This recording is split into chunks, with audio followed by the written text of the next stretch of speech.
تک راضی نہیں ہوتے جب تک پوری امت کے سلسلے میں اطمینان نہ ہو جاتا۔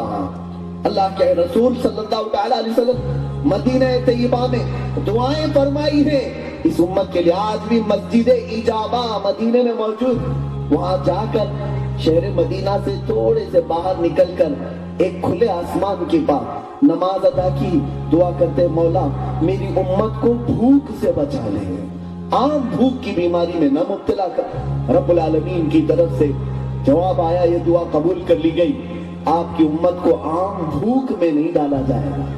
پھر دعا کی مولا میری امت کو خسف اور مسخ کے عذاب سے بچا لے، یعنی آسمان سے پتھروں کا برسنا، آسمان سے آگ کا برسنا، یا پھر چہروں کا بدل جانا، خنزیر بننا، بندر بننا، اس عذاب سے بچا لے۔ رب العالمین کی طرف سے ندائی محبوب یہ بھی دعا قبول ہو گئی، آپ کی امت کو اس طرح کا عذاب نہیں دیا جائے گا۔ تیسری ایک اور دعا فرمائی تھی میرے آقا نے، کہا مولا میری امت کو اختلاف اور فتنوں سے بچا لے، یہ دعا قبول نہیں کی گئی۔ حکمت تھی مولا تعالیٰ کی، رب العالمین بہتر جانتا، لیکن رسول گرامی وقار صلی اللہ تعالیٰ علیہ وسلم اس قدر فکر تھی۔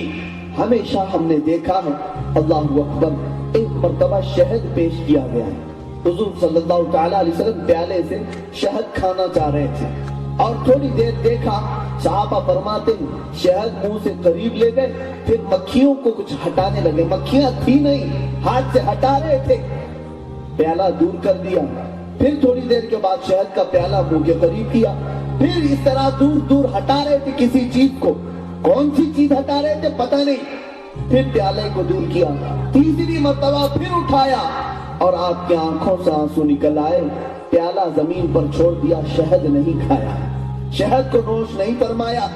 صحابہ اکرام نے پوچھا آقا آپ کس چیز کو ہٹا رہے تھے، شہد کیوں نہیں تناول فرما رہے؟ رسول گرامی وقار صلی اللہ علیہ وسلم ارشاد فرماتے جب میں پہلی مرتبہ شہد کا پیالہ اٹھا کر کھانے کی کوشش کر رہا تھا یا اسے پینے کی کوشش کر رہا تھا تو دنیا میرے سامنے آ گئی، دنیا کا حسن و جمال، دنیا پوری سج سنور کر میرے پاس آ گئی۔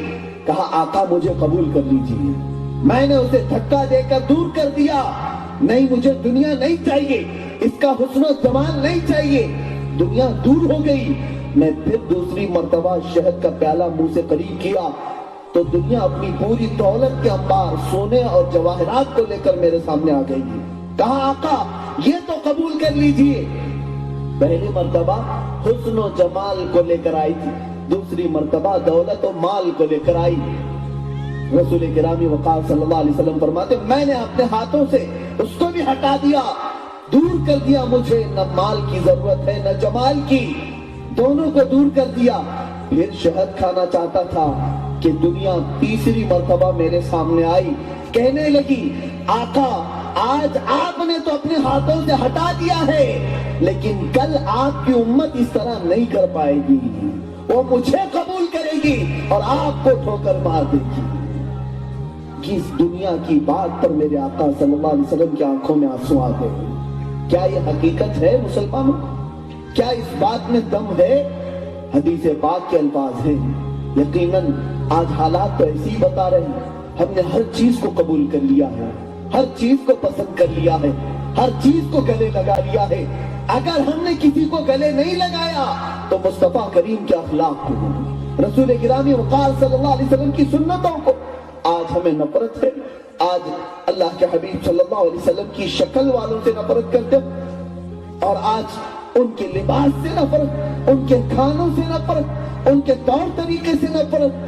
اگر کسی کو بتا دیا جائے اللہ کے حبیب صلی اللہ علیہ وسلم کی سنت یہ ہے تو کہ آپ سنت ساتھ رکھو، ہم کو چھوڑ دو۔ یہ حالات کیوں ہو گئے؟ دنیا نے شاید صحیح کہا تھا، اے رسول گرامی وقار آپ کی امت مجھے قبول کر لے گی، آپ کو چھوڑ دے گی۔ آج ہم نے دنیا کو اپنے دل و جان سے قبول کر لیا ہے، صبح سے لے کر شام تک ہماری دوڑ بھاگ پوری صرف دنیا دنیا کے لیے ہوا کرتی۔ لیکن میری تقریر سے کوئی بھی یہ نتیجہ اخذ نہ کرے کہ میں یہ کہنا چاہتا ہوں کہ کمانا حرام ہے، دنیا حرام ہے، نہیں۔ کمان، جاب کرنے والا جاب کرے، سٹڈی کرنے والا سٹڈی کرے، جو بھی جس فیلڈ میں ہے لیکن رسول کرام وقار صلی اللہ تعالیٰ علیہ وسلم کے ان احسانات کا کیا تم مصطفیٰ کریم صلی اللہ تعالیٰ علیہ وسلم کیا ماشاءاللہ دوستو، آج آپ لوگوں نے ابھی جو کلپ سنی جس میں مفتی سلمان اجری صاحب نے حضور صلی اللہ تعالیٰ علیہ وآلہ وسلم کی اپنی امت سے محبت کا ذکر کیا، اس نے سیدھے دل کو چھو لیا۔